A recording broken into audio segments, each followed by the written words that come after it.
From having everything to having nothing. Seems like a phrase taken from a book. At least, that's how it seemed to me until 2 years ago. I grew up in a beautiful family with 2 parents who perhaps took the role of a parent too intensely. From the moment my siblings and I entered their lives, they completely annihilated their own personalities, desire, or personal plans. Their lives were entirely dedicated to being parents, and they did it so well that my siblings and I can't say that we ever lacked anything in terms of material comfort. I was always the top student in school, then in high school, and later university. That's how I thought I should thank my parents for their care. Whenever I saw them upset, it felt like I wasn't good enough, and I felt a pressure in my chest that told me I need to do more. I was always appreciated and complimented by those around me, and I believed the world would always be at my feet. When I turned 18, my parents moved to Spain, and I stayed behind to attend university in Iași. It was a difficult moment, filled with mixed feelings. I was so happy for my parents because they would get their personal lives back after 25 years just being mom and dad, but at the same time, I was overwhelmed by one of the most terrifying feelings because I was about to be left alone in a city I didn't know. Luckily, being sociable, communicative, and pleasant, I quickly made friends at university, and I began to enjoy the fact that perfection had returned to my life. I was once again the popular and appreciated girl I had been in my hometown. After a year of university, I met Prince Charming, who I hadn't been looking for, and I didn't want it in my life. I was feeling good with myself, and I didn't want anyone to upset my balance. I refused for him to be the one, and I listened to my heart, which seemed to scream for me to stay away from him. The first time I met him, my heart was beating so loudly, and I thought it would jump out of my chest. But not from excitement, from fear. I ran away for 8 months from the idea of being in a relationship with him, but then we happened to cross paths. The first time was in May 2008. I was walking down the street, heading to the travel agency where I was doing my internship. He passed by me from the opposite direction, then turned back and entered the agency after me under the pretext of wanting to book a trip. He waited on the couch for about 40 minutes, then followed me out of the agency, and after a few steps, politely stopped me and asked me for my phone number to invite me for a coffee. I refused because I felt that pressure in my chest, but he insisted, and to get rid of the uncomfortable feeling, I suggested he give me his phone number, thinking that I wouldn't call him anyway. After 2 months, during which I had completely forgotten about him, fate brought us face to face again. I was crossing the street, and he was in his car, stopping to give me right of way. This time, to avoid him giving my phone number, I gave him my email address. After the first email, he convinced me that maybe it was worth getting to know him, and so we went on our first date. It was the perfect date with the perfect man. He had planned it down to the smallest detail. Deciding to be with him meant giving up everything. It was me. I gave up a master's degree in management. I gave up the closest relationship I had with my parents and siblings. I gave up all my friends. I gave up my passions. I gave up expressing my opinion. I gave up everything. With complete trust and sincerity, I put my life in the hand of this Prince Charming, who was 8 years older than me and had recently divorced after 7 years of marriage. I went with him to the US, thinking I would conquer the world. Then we returned to the country and built a beautiful house together. one that seemed to come straight out of a fairy tale. We became parents. 2 beautiful children, whom I devoted myself to just as I had seen my parents do. And we even had a perfect dog, a San Bernard. From the outside, we were the perfect family picture. In fact, I had even begun to believe it, even though the storm in my soul had turned into a tornado. I felt so far from myself. I had more and more moments when I asked myself who I was. Perfection had a price that I paid for 14 years, but for which I no longer had any resources left. I wasn't allowed to continue my studies. I wasn't allowed to look for a job. I wasn't allowed to have friends. I wasn't allowed to talk to the neighbors, to have my parents and my siblings over to our house. I wasn't allowed to talk to my parents on the phone more than once a week.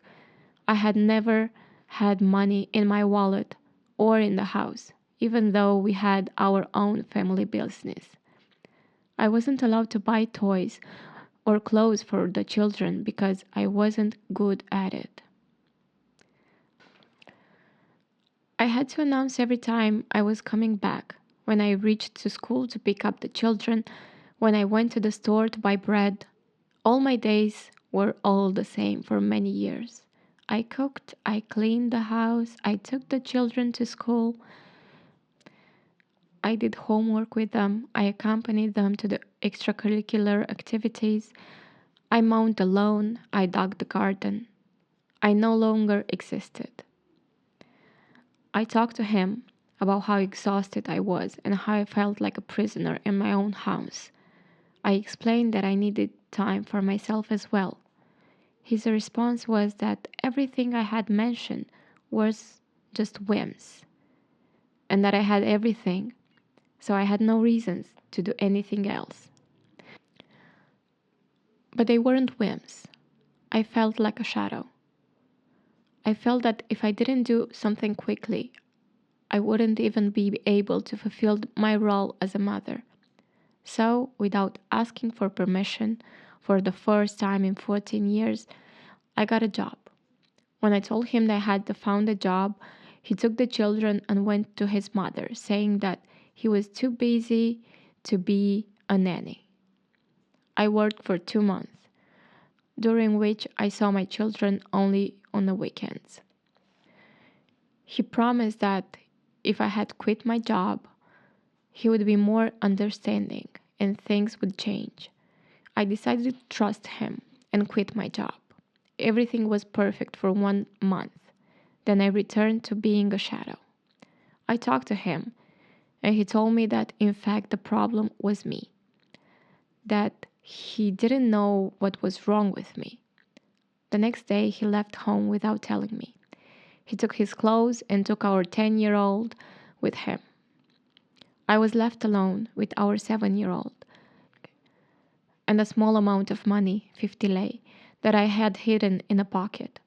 I no longer had a job, not even a friend I could call, and I was ashamed to contact my parents because they had never agreed with my relationship with him.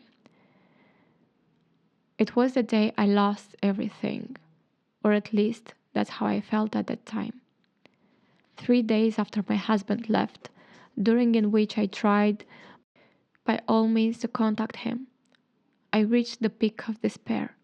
I felt like everything I was living was a bad dream, and the reality was too hard to accept.